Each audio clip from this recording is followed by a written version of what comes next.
वार्षिक उत्सव में परम प्रिय राकेश जी और राजीव जी को बहुत बहुत बधाई। आज चौथी वर्षगांठ है और इस कार्यक्रम में उपस्थित हैं बिहार सरकार के पूर्व उप मुख्यमंत्री परम आदरणीय बड़े भाई तारकिशोर प्रसाद साहब, बिहार पुलिस एसोसिएशन के अध्यक्ष आदरणीय मृत्युंजय कुमार सिंह जी, प्रिय विक्रांत जी, आदरणीय शिव कुमार यादव जी, आदरणीय पीके चौधरी जी, हमारी बड़ी बहन आदरणीय वीना जायसवाल जी, आदरणीय उपेंद्र बाबू। ये बड़ा ही सुखद क्षण है। चौथी वर्षगांठ जनपथ न्यूज मना रहा है। जनपथ न्यूज के लिए और पत्रकारिता के लिए मैं कहना चाहूंगा, वो कोई और चिराग होंगे, वो कोई और चिराग होंगे जो हवाओं से बुझ जाते हैं। हमने तो जलने का हुनर भी तूफानों से सीखा है। जनपथ न्यूज और पत्रकारिता, हम देख रहे हैं इस देश की हालात क्या है, बिहार की हालात क्या है। पत्रकारिता की तमाम चुनौतियों के बीच काम करना कितना मुश्किल होता है और उसमें छोटे से बजट, सीमित संसाधन में जनपथ न्यूज जैसी संस्था काम कर रही है। ये काबिले तारीफ है। पत्रकारिता समाचार के संकलन, चयन, विश्लेषण और संप्रेषण का माध्यम होता है और पत्रकारिता के सामने बहुत सारी चुनौतियां भी होती हैं, जो कि पत्रकारिता को और पत्रकारिता द्वारा प्रेषित खबरों को लोग देश में, राज्य में बड़ी ही तन्मयता के साथ पढ़ते हैं, सुनते हैं और एक अटूट विश्वास भी रखते हैं। और जब अटूट विश्वास रखते हैं तो पत्रकारिता को भी अपनी गरिमा बनाए रखनी पड़ती है। और आखिर पत्रकारिता अपनी गरिमा बचाए कैसे रखे? वैश्विक बाजारवाद की चोट शिक्षा, स्वास्थ्य, तमाम चीजों पर पड़ी है, तो निश्चय ही पत्रकारिता भी इससे वंचित नहीं रही है। पत्रकारिता के सामने भी कई सारी चुनौतियां आई हैं और ये इतिहास गवाह है। जब हमारा देश गुलाम था तो उस गुलामी के जंजीर से हमें मुक्त कराने के लिए जो भी नायक हुए, उनमें कई संपादक, पत्रकार, लेखक, कलमकार हुए। गांधी जी भी अखबार निकालते थे, गणेश शंकर विद्यार्थी भी अखबार निकालते थे। ऐसे कई उदाहरण हैं जिन लोगों ने पत्रकारिता की बदौलत इस देश में जन जागरण का काम किया और हमने अंग्रेजों को इस देश से बाहर भगाया। बाल गंगाधर तिलक कहते थे कि पत्रकारिता जन जागरण का सशक्त माध्यम है और यह माध्यम है भी। और जैसा कि यदुवंशी जी ने कहा कि जब तोप मुकाबिल हो तो अखबार निकालो, अखबार की ताकत तोप से भी ज्यादा है। ये हमने आजादी से पहले ही इसको महसूस कर लिया था।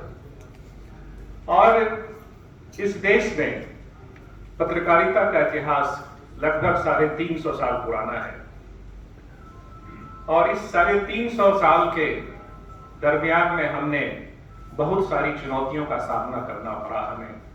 अंग्रेजों ने भी कई बार प्रेस की आजादी पर अंकुश लगाने का काम किया और उस प्रेस की आजादी को आजाद भारत में भी उस पर अंकुश लगाने की कोशिश हुई।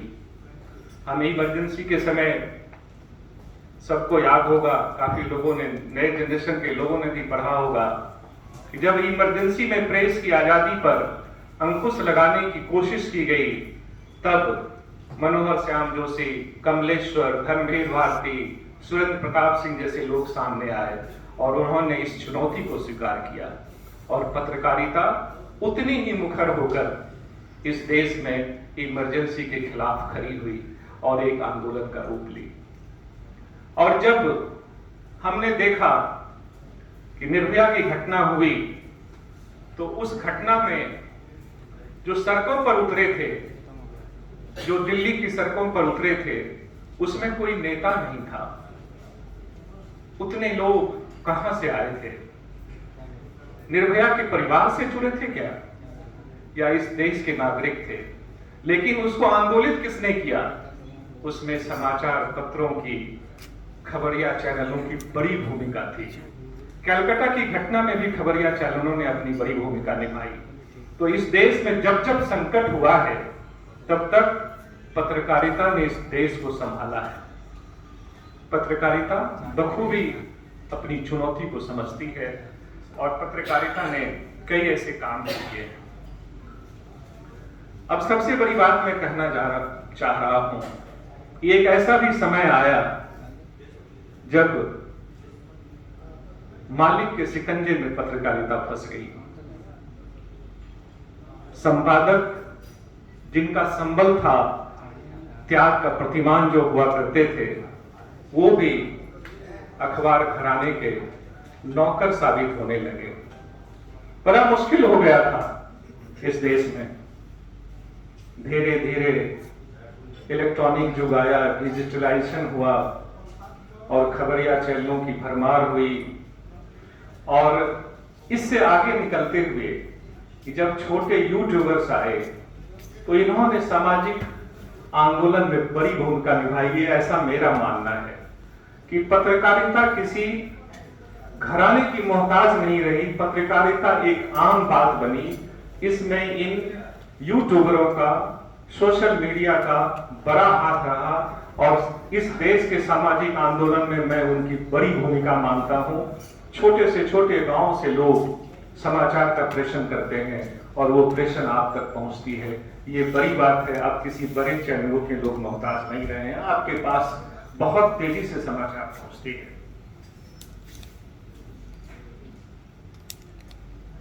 हमारे इस, आज मैं टाइम्स ऑफ इंडिया संपादकीय पढ़ रहा था,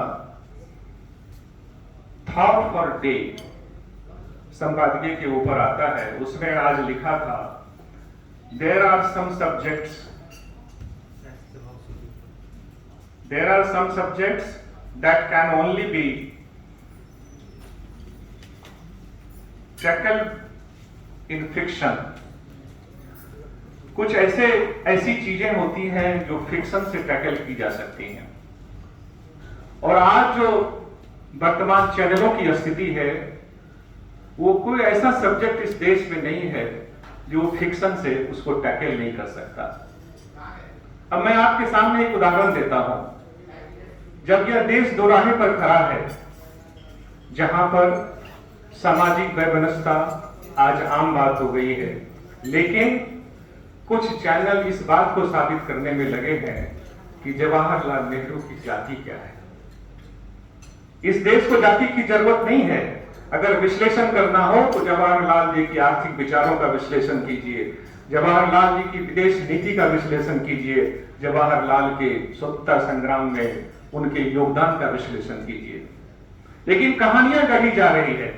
और ये कहानियां क्यों गढ़ी जा रही है?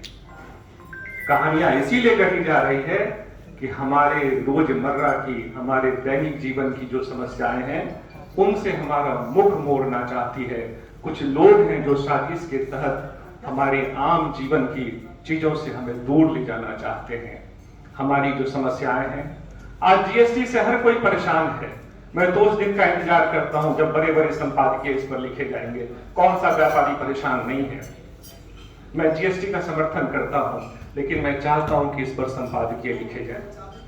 मैं यह भी चाहता हूं कि सीरिया के युद्ध पर भी संपादकीय लिखे जाए। मैं यह भी चाहता हूं कि जब रूस और यूक्रेन की समस्या हुई, वार हुआ, तो भारत में कितने संपादकीय लिखे गए। मैं यह भी जानना चाहता हूं, आज श्रीलंका में वोटिंग हो रहा है, क्या श्रीलंका का समाज क्या चाहता है? क्या इस पर संपादकीय भारत में लिखे गए? वो हमारा पड़ोसी राज्य है। बांग्लादेश की जब समस्या हुई तो बांग्लादेश का समाज क्या चाहता है, उस समाज से हमारे क्या ताल्लुकात हैं, इस पर कितने संपादकीय लिखे गए। तो हमारे देश में समस्या कम नहीं है। अगर हम वैश्विक नेता बनना चाहते हैं, वैश्विक आधार पर हम चाहते हैं कि भारत एक मजबूत राष्ट्र की उपस्थिति में दर्ज हो, तो कम से कम एशिया के सदृश जो देश हैं, एशिया के जो हमारे पड़ोसी राष्ट्र हैं, उसके दैनिक जीवन में भी हमारी भूमिका होनी चाहिए, वहां के उत्थान में भी हमारा भूमिका होनी चाहिए। उस भूमिका को तय करने के लिए पत्रकारिता को आगे आना होगा, वरना ये समय बड़ा ही मुश्किल होता जा रहा है। और पत्रकारिता की चुनौतियों के बारे में मैं आपसे कहना चाहूंगा कि फर्जी खबरें बड़ी तेजी से फैलती है और लोग विश्वास भी कर बैठते हैं।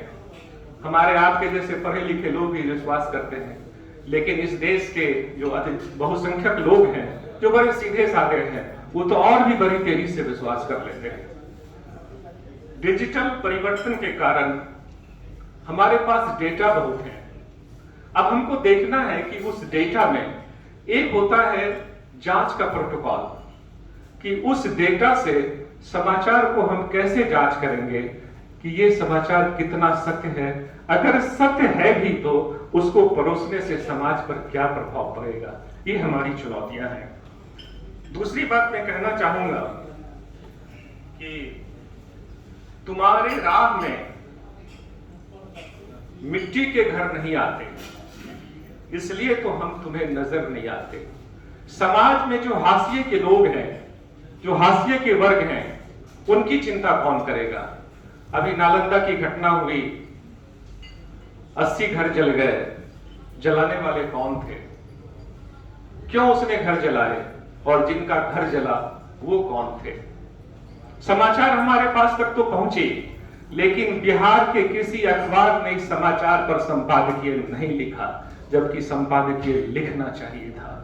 क्योंकि ये हाशिए के लोग थे, इनकी चिंता आवाम नहीं करती। जब आवाम नहीं करती तो सत्ता भी इनकी चिंता नहीं करती और अखबार भी इनकी चिंता नहीं करती। मैं आज इस मंच से कहना चाहता हूं कि दो चुनाव के बीच आम आदमी सिर्फ वोटर होता है।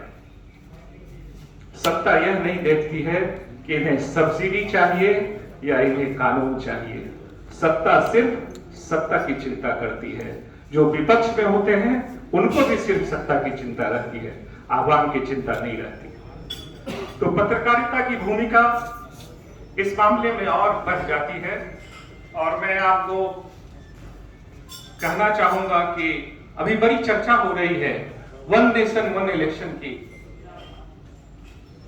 मैं न वन नेशन वन इलेक्शन के पक्ष में हूं, ना मैं इसके विरोध में हूं, क्योंकि मेरी मति और बुद्धि उतनी दूर तक नहीं जा पाती है। कभी मैं पक्ष में सोचता हूं, कभी मैं विपक्ष में चला जाता हूं। क्या इस पर संपादकीय की जरूरत नहीं है? क्या इस देश में जो कानून बनाने वाले लोग हैं, क्या इस देश की पार्लियामेंट में इतने बड़ी डिसीजन को लेकर के एक बड़ी बहस नहीं होनी चाहिए थी? अगर बहस नहीं हुई तो पत्रकारिता की भूमिका और बढ़ जाती है कि पत्रकारिता को हमें बहस तक लाने की कोशिश करनी चाहिए थी। क्या पत्रकारिता ने ऐसा किया? तो ये बहुत सारी समस्याएं हैं। पत्रकारिता के सामने सबसे बड़ी चुनौती है कि वो अपनी विश्वसनीयता को कायम करे। वह समाज जो उस पर अटूट विश्वास करता है, अंधा विश्वास करता है, उस अंधे विश्वास के पर अडिग होने की कोशिश करे और समाज में एक जो नियमन है उस नियमन को स्थापित करने की कोशिश करे। ये पत्रकारिता की चुनौती है और पत्रकारिता को ऐसा करना भी चाहिए। लेकिन इस सब के बावजूद भी मैं ये नहीं कह सकता कि पत्रकारिता ने काम नहीं किया है। बहुत सारे एग्जाम्पल्स हैं। अभी आपने देखा और पढ़ा होगा कि तिरुपति में कि लड्डू में मिलावट है। इस लड्डू की मिलावट की पहली खबर जो थी वो स्थानीय छोटे इसी तरह के यूट्यूबर्स के माध्यम से बाहर आई। मैं उस व्यक्ति को, उस चैनल को, उस संस्थान को बहुत ही धन्यवाद देना चाहता हूं कि जिसने जनता के सामने इस बात को लाई। ये तो हमारी आस्था से जुड़ा हुआ चीज था। आज हम भी ठगे हुए महसूस कर रहे हैं। तो पत्रकारिता आज भी जिंदा है वो तिरुपति के लड्डू प्रकरण से हमें देखने को लगती है। और इससे पहले भी हर्षद मेहता का जब स्कैम हुआ था तो लोगों को पता नहीं था, लेकिन कहते हैं ना कि कातिल ने जिस सफाई से धोई है आस्तीन, उसकी खबर नहीं कि लहू भी बोलता है। और एक छोटे से अखबार से यह खबर आई और बाद में सुचेता दलाल ने इसे बड़े खबर के रूप में परोसा, और यह खबर इतना बड़ा स्कैम लेके इस देश में इसका पर्दाफाश हुआ। हम सभी जानते हैं, न्यू जनरेशन के लोग भी जानते हैं। तो हम आज भी चिंतित नहीं हैं कि मुझे पता है कि कोई न कोई आएगा और हमको, हमारी विश्वसनीयता को, हमारे अटूट विश्वास को कल की तरह आज भी कायम रखेगा। जनपद न्यूज को बहुत बहुत बधाई। जय हिंद।